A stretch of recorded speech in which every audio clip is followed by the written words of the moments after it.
Good afternoon, I'm Belinda De Lasheras with Hunter News. Police have confirmed they're not treating the death of a man found washed up on Bar Beach this morning as suspicious. The man, believed to be aged in his 60s, was discovered on the shore with no clothes on around 6 this morning. However, it's unknown if they were washed away in the surf. He's yet to be formally identified. Lee Wannon from Police Headquarters says anyone with information should contact Newcastle Police. Police are urging anyone with information or anyone that has found clothing or personal items in the area to contact Newcastle Police on 02 4926 6599 or via Crime Stoppers on 1800 333 000. Hunter Water has thrown away plans for the construction of Dungog Stella Gordon today, announcing it's placing 100% of the land on the market. The company is promising to keep the proceeds for investment in water infrastructure projects rather than relinquishing the money to state coffers. Jeremy Barth from Hunter Water says they're considering multiple sell-off options. Hunter Water will consider if a buyer can be found that's willing to buy all of the land. Alternatively, Hunter Water will also look at selling the land in 2 parcels, north and south. There'll also be 6 smaller parcels, and people will also be able to make individual offers, or offers rather, for individual properties, should they prefer. New South Wales Transport has thrown its support behind the government's proposed Newcastle light rail system, insisting it'll deliver passengers to jobs and destinations. The government's hybrid route would run down the existing rail corridor into Hunter and Scott Streets. However, it's believed initial estimates totalling the project at nearly $100 million are now considered an overestimation. Liberal candidate for Newcastle, Karen Howard, says it's essential to the revitalisation of the CBD. What I would say is most regional cities around the country would be champing at the bit to get their hands on the size of funding that this government is offering to Newcastle, and more importantly, the jobs that come along with revitalising our city are desperately needed.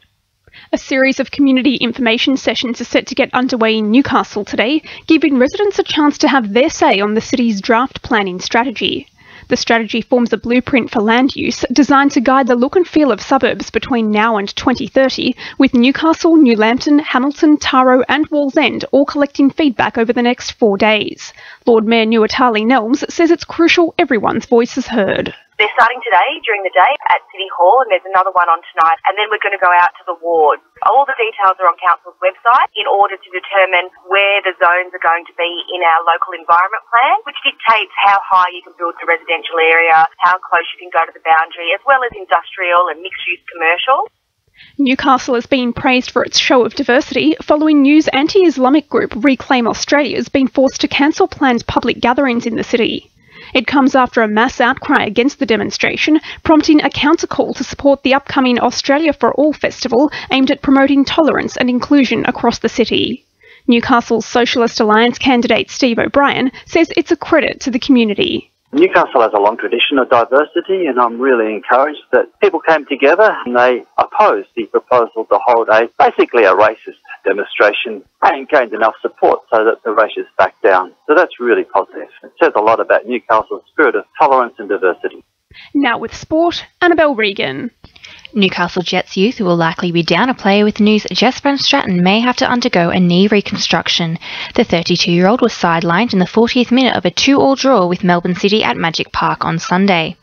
In cricket, all of the Sheffield Shield matches could be played in Newcastle if New South Wales captain Moises Henriques has his way. He says scheduling matches solely in the city or Sydney would be ideal to ensure the team doesn't lose its home ground advantage. The revelation comes following the Blues' outright loss to Western Australia at No. 1 Sports Ground, taking defeat for 97 in the second innings. And the WNBL, Newcastle will have its only grand final appearance in Olympic medalist Susie Batkovic. Batkovic will join her Bendigo Spirit teammates taking on the Townsville Fire in Townsville on Sunday. Fellow former Hunters junior Katie Azaby will miss out following Bendigo's defeat 85-77 of current side the Sydney Uni Flames. That's sport. I'm Annabelle Regan. 2NURFM news time is 12:10.